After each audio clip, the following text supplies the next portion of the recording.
رؤف صاحب، سب سے پہلے تو یہ جو تحریک ہے جس کے بارے میں ہم بڑی دیر سے سن رہے ہیں، اس تحریک کا خاکہ، اس کے خد و خال کیا پاکستان تحریک انصاف طے کر چکی ہے؟ یعنی کہ اگر میڈیا نہیں جانتا، عوام نہیں جانتے، لیکن آپ پی ٹی آئی کا حصہ ہوتے ہوئے جانتے ہیں اس تحریک نے کب شروع ہونا ہے، اس کے مقاصد کیا ہیں، کہاں تک جانا ہے؟ دیکھیے، تحریک کو شروع ہوئے 2-3 دن ہو گئے ہیں. آج اس کا ایک فارمل ایونٹ جو ہے وہ اس وقت انڈر وے ہے. ہمارے تمام پارلیمنٹیرینز جو ہیں، نیشنل اسمبلی کے، سینٹ کے، پنجاب اسمبلی کے پی اسمبلی کے، سندھ اور بلوچستان اسمبلی کے، وہ اکٹھے ہوئے ہیں اور وہ جی ٹی روڈ کے ذریعے لاہور کی طرف اس وقت رواں دواں ہیں. وہاں شام کو ان کا ایک گٹھ ہے، وہاں ایک پرائیویٹ پراپرٹی ہے، وہاں گٹھ ہوگا. اور اس کے بعد کل صبح وہ وہاں 11 بجے پریس کانفرنس جو ہے اس کو ایڈریس کریں گے. یہ اسی طرح سے شروع ہونا تھا. آج اس کو آپ ایک کہہ لیجئے کہ سیمی فارمل لانچ کہہ دیجئے، جو کہ اس پرامن تحریک ہے اس کا آج ہوا ہے. رؤف صاحب، جو بات چیت کا دروازہ ہے، کیا اس کو اب بند سمجھا جائے؟ آپ کو نہیں کوئی اوپننگ ملی بات چیت کے لیے؟ کیونکہ آپ لوگ کہتے تو رہے ہم بات چیت کرنا چاہتے ہیں، جو کوششیں ہو رہی تھیں، بہت سارے بیک ڈور چینلز کے ایکٹیو ہونے کی خبریں آتی رہی ہیں، تو کیا وہ معاملہ ابھی ٹھپ ہو گیا، اس وجہ سے آپ سڑکوں کا رخ کر رہے ہیں، یا آپ دونوں اسٹریٹجیز پہ بھی کام کر رہے ہیں؟ سیاست میں بات چیت کا دروازہ کبھی بند نہیں ہوتا، نہ ہونا چاہیے. اور میری جو اوپینین ہے اس سلسلے میں، اس سے آپ بخوبی آگاہ ہیں. میں فیل کرتا ہوں کہ الٹیمیٹلی آپ سڑکوں پر بھی آ جائیں، اگر سڑکوں کے راستے آپ پریشر ایگزرٹ کر لیں، اس کے بعد بھی آپ نے بات چیت کے ذریعے ہی معاملات کا حل تلاش کرنا ہے، معاملات کو حل کرنا ہے.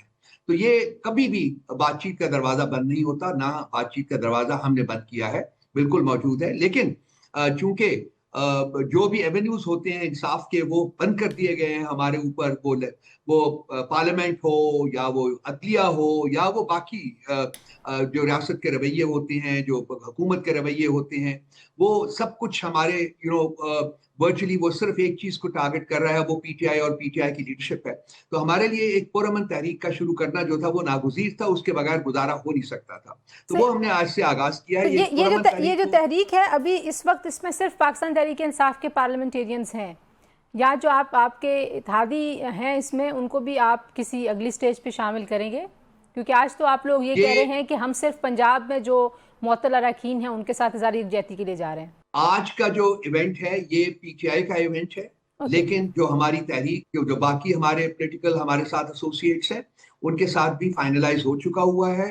اور بہت سارے ایونٹس جو ہیں اس میں وہ بھی پلیٹ فارم جو ہے وہ ہم نے وہی اتحاد کا یوز کرنا ہے. پارٹی پالیسی مجھے بتائیے گا کہ پارٹی ظاہر ہے بڑے اوپنلی اس بات کا اظہار ہمیشہ سے کرتی رہی ہے، چاہے علیمہ بی بی کے انٹرفیرنس کا معاملہ ہو، بشرا بی بی کے انٹرفیرنس کا معاملہ ہو، کہ پاکستان تحریک انصاف سٹینڈز فار کہ موروثی سیاست نہیں ہونی چاہیے. لیکن اب جو ہے وہ جماعت کی پالیسی کیا ہے کہ قاسم اور سلیمان، وہ ان کا قانونی حق ہے وہ اپنے والد صاحب سے ملیں، لیکن اگر وہ کسی احتجاجی تحریک کو لیڈ کرنے کے لیے آ رہے ہیں، اس طرح کا تاثر ملے گا تو how it will be interpreted? آپ کے جو ووٹ بینک ہے، جو آپ کی سپورٹ ہے، اور آپ لوگ جو پارٹی کا حصہ ہیں، کہاں سے یہ تاثر ملا ہے کہ جی علیمہ بی بی لیڈ کریں گی یا سلیمان اور قاسم لیڈ کریں گے یا کوئی اور لیڈ کرے گا؟ خان صاحب نے بسا اوقات کہا ہے، بار بار کہا ہے کہ میں موروثی سیاست میں یقین نہیں رکھتا، اور پی ٹی آئی جو ہے وہ موروثی سیاست کا وکٹم نہیں بنے گی. جی جو لیڈران ہیں جن کو رسپانسبلٹی دینی تھی ان کو دی جا چکی ہوئی ہے. گراس روٹس کے اوپر یہ موومنٹ اٹھے گی، وہاں سے اٹھے گی. وہاں جو ہمارے گراس روٹس کے اوپر جو تنظیمیں ہیں وہ اس کو لیڈ کریں گی، اور جو اوور آل لیڈرشپ ہے وہ خان صاحب خود کر رہے ہیں. As pattern in chief of the party انہوں نے بار کہا ہے کہ اس دفعہ میں تحریک کو خود لیڈ کروں گا، تو کوئی اور لیڈ نہیں کرے گا. ہاں، اس ملک میں ٹریڈیشن رہی ہے. دیکھیے کلثوم نواز صاحبہ آئی تھی، اس کے پہلے آپ مسز بھٹو جو ہے ان کو دیکھ لیجیے گا. محترمہ فاطمہ جناح صاحبہ بھی آئی تھی، آپ کو پتا ہے. اس کے بعد ہم یہ جو علیمہ بی بی ہیں، جو سسٹرز ہیں، وہ اپنے بھائی کے لیے نکلی ہوئی ہیں. بشرا بی بی اپنے خامن کے لیے نکلی تھی. بچے جو ہیں وہ اپنے باپ کے لیے نکل رہے ہیں. یہ ایک ٹریڈیشن ہے، اور یہ ان کی نان پولیٹیکل پارٹیسپیشن ہے، پولیٹیکل پارٹیسپیشن نہیں ہے. اور جنہوں نے لیڈ کرنا ہے وہ آلریڈی لیڈ کر رہے ہیں تاریخ کو. اور جو لیڈ کر رہے ہیں اس کے اوپر بھی دو طرح کی رائے ہیں. ابھی آپ نے مولانا فضل الرحمان صاحب کی آج گفتگو سنی، وہ سمجھتے ہیں کہ پی ٹی آئی کے حوالے سے جو صوبے کی حکومت اس میں تبدیلی آنی چاہیے، لیکن ساتھ میں وہ یہ کہتے ہیں کہ پی ٹی آئی کے اندر سے تبدیلی آنی چاہیے، ساتھ وہ آپ کے مینڈیٹ کو چیلنج بھی کرتے ہیں، ان کو لگتا ہے کہ جعلی مینڈیٹ ہے. تو کتنا بڑا خطرہ ہے علی امین گنڈا پور صاحب کے حوالے سے، کیونکہ ان کی شخصیت کو لے کے بہت سارے تنازعات ہیں؟ دیکھیے جب آپ دونوں طرف کھیلنے کی کوشش کرتے ہیں نا تو پھر آپ کسی طرف نہیں کھیل سکتے. وہ آپ اپنا جو اپنی لیجیٹمیسی لوز کر جاتے ہیں.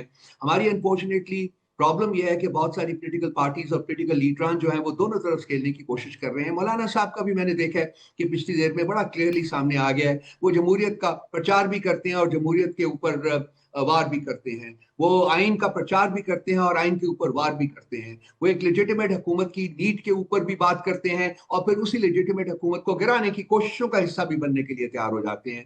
تو یہ جو دونوں طرف کھیلنے کا جو ایک رواج بن چکا ہوا ہے، ایک ٹریڈیشن بن چکی ہوئی ہے، یہ جمہوریت کے لیے ایک بہت بڑا یہ ایک خطرہ تھا، ہے اور خطرہ رہے گی. مولانا صاحب کی جو تو یہ گفتگو ہے مولانا آپ اس کو کس کی طرف اشارہ دیکھتے ہیں؟ علی امین گنڈا پور صاحب سے ظاہر ہے ان کا ایک سیاسی جو بیک گراؤنڈ ہے اس حوالے سے بھی ایک مخالفت ہے، جو ایک دوسرے پہ حملے کرنے کا ایک سلسلہ تھا، وہ بھی کیونکہ جب پی ٹی آئی کے ساتھ تعلقات اچھے ہو رہے تھے مولانا صاحب کے یہاں پہ، تب بھی گنڈا پور صاحب ان کے بارے میں کچھ طرح کی گفتگو کر دیتے تھے. تو آپ کو لگتا ہے کہ ہی از ہیئر پوائنٹنگ آؤٹ کہ گنڈا پور صاحب کو تبدیل ہونا ہے؟ دیکھیے یہ کس نے رہنا ہے کس نے نہیں رہنا، اس وقت تو یہ چیز انڈر ڈسکشن ہے ہی نہیں ہے نا کہ گنڈا پور نے رہنا ہے. گنڈا پور ہی چیف منسٹر ہیں اور وہی رہیں گے چیف منسٹر. لیکن یہ سارا پارٹی کے اندر سے فیصلے ہوتے ہیں. اگر ہم نے کسی سٹیج کے اوپر خان صاحب کوئی چینج کرنا چاہیں گے تو وہ خان صاحب خود کریں گے. اس میں ہمیں کسی کی ایڈوائس کی ضرورت نہیں ہے. اس وقت کے پی کی حکومت جو ہے وہ مضبوط بنیادوں کے اوپر قائم ہے. ہماری ایبسولوٹ نیومیریکل سپیریورٹی وہاں موجود ہے، ہمیں نہیں گرایا جا سکتا. ہاں، حکومت اگر غیر آئینی اور غیر قانونی کنٹے استعمال کرنے کی کوشش کرے گی، جو کہ ہمیں ڈر ہے، خوف ہے کہ وہ کرنے کی کوشش کرے گی، تو پھر ہم اس کو ویسے نپٹیں گے. لیکن کے پی کی حکومت کے پی کی حکومت کہیں نہیں جا رہی، ٹھیک ہے، کہیں نہیں جا رہی. اور گنڈا پور صاحب بھی کہیں نہیں جا رہے؟ نہیں جی، بالکل نہیں جا رہے. اچھا یہ بھی بتائیے کہ آپ نے کہا کہ ہتھ کنڈے استعمال کیے جا سکتے ہیں، سینٹ کا الیکشن ہے اور وہاں پر جو مخصوص نشستوں کا حلف اٹھانے کا معاملہ ہے، اب کورٹ کو لکھ دیا ان ممبرز نے جن کے اسپیکر جو ہیں خیبر پختونخوا اسمبلی کے، ان کا حلف لے نہیں رہے. تو آپ کو لگتا ہے کہ سینٹ کے الیکشن میں پاکستان تحریک انصاف کے لیے مشکل ہو سکتی ہے اگر مولانا صاحب کو آپ انگیج اور ایفیکٹولی انگیج نہیں کرتے؟ دیکھیے مولانا صاحب کے ساتھ ہمارے تعلقات بہت بہتر ہیں پہلی کی نسبت، اور یہ تعلقات جو ہیں یہ اس سے بھی بہتر ہونے جائیں گے ان کے فیوچر میں. ہماری کوشش کم از کم یہی رہے گی. باقی رہا کہ ان کے ہتھ کنڈوں کا ذکر جو آپ نے کیا ہے، یہ تو ہر قسم کے ہتھ کنڈے استعمال کر سکتے ہیں نا جی. وہ سیفران کا جو انہوں نے میٹنگ کی تھی وہ بھی انکانسٹیٹیوشنل تھی، انلیگل تھی، اس کے باوجود انہوں نے زبردستی وہ میٹنگ کی. اس کے بعد وہ بندہ نہیں وہاں آیا تو پھر ان کو تو شرم ہی نہیں آتی ہے جو یہ ایسے کام کرتے ہیں کہ کم از کم اس کے بعد قوم سے معافی مانگ لیں، وہ بھی نہیں کرتے ہیں. لیکن یہ جو سینٹ کی سیٹس کا تعلق ہے، دیکھیے جب بھی الیکشن ہوں گے اور الیکشن کمیشن نے جو اناؤنس کیا ہے اس اگر ڈیٹ کے اوپر ہو جاتے ہیں تو میرا خیال ہے کہ ہمیں اپنی سیٹیں جتنی بھی ہم نے اس وقت ایویلویٹ کی ہوئی ہیں وہ ساری کی ساری سیٹیں ملیں گی. اور ہم چاہتے ہیں کہ باقی پولیٹیکل پارٹیز کے حالانکہ ہمارے حق کے اوپر ڈاکہ ڈالا گیا ہے، ہماری ریزرو سیٹس جو ہے وہ ہم سے غیر آئینی اور غیر قانونی طریقے سے چھینی گئی ہیں، اس کے باوجود ہم فیل کرتے ہیں کہ ٹھیک ہے اب یہ ایک سٹیج ہے اور یہاں جس کا جو حق بنتا ہے وہ لے لیں. پرابلم ان کی طرف سے آ رہا ہے، یہ چاہتے ہیں کہ جی ہمیں کوئی سیٹ نہ ملے، تو وہ ہو نہیں سکتا. ہمیں سیٹیں اپنی ملیں گی اور ہم اپنی سیٹیں لیں گے جو ہمارا حق ہے. اچھا آج ایک ظاہر 190 ملین پاؤنڈ کیس جو ہے وہ پاکستان تحریک انصاف کے لیے آپ کے عمران خان صاحب اور بشرا بی بی کے حوالے سے بڑا اہم کیس ہے. تو اس میں اب جو ہے وہ یہ ایویڈنس اور یہ چیزیں پروو ہو رہی ہیں کہ شہزاد اکبر صاحب بھی اس کا مرکزی کردار تھے. پاکستان تحریک انصاف اس پہ کیا رسپونڈ کرے گی؟ کیا آپ لوگ جو ہیں وہ چاہیں گے کہ ان کو پاکستان واپس لایا جائے؟ کیونکہ اگر وہ مرکزی کردار ہیں تو سم ہاؤ ایسے لگتا ہے کہ شاید کہیں نہ کہیں ایک ریلیف جو ہے وہ خان صاحب اس بنیاد پہ لے سکتے ہیں اگر مرکزی کردار جو ہیں وہ شہزاد اکبر صاحب تھے. دیکھیے I am not in a position to comment at Tanzila, اس لیے کہ یہ لیگل معاملہ ہے اور یہ ہماری جو وکلا کی ٹیم ہے، جو ہمارے باقی آئینی ماہرین ہیں، وہی اس کے اوپر کامنٹ کر سکتے ہیں کہ کیا ہے. ابھی تو یہ ابھی نیوز جو ہے وہ لیک آؤٹ ہوئی ہے، میں نے خود دیکھی بھی نہیں ہے پوری طرح، لیکن مجھے پتا چلا ہے کہ اس قسم کا کوئی اس قسم کی کوئی چیز سامنے آئی ہے. لیکن یہ ہمارے جو آئینی ماہرین ہیں، جو ہمارے قانونی ماہرین ہیں،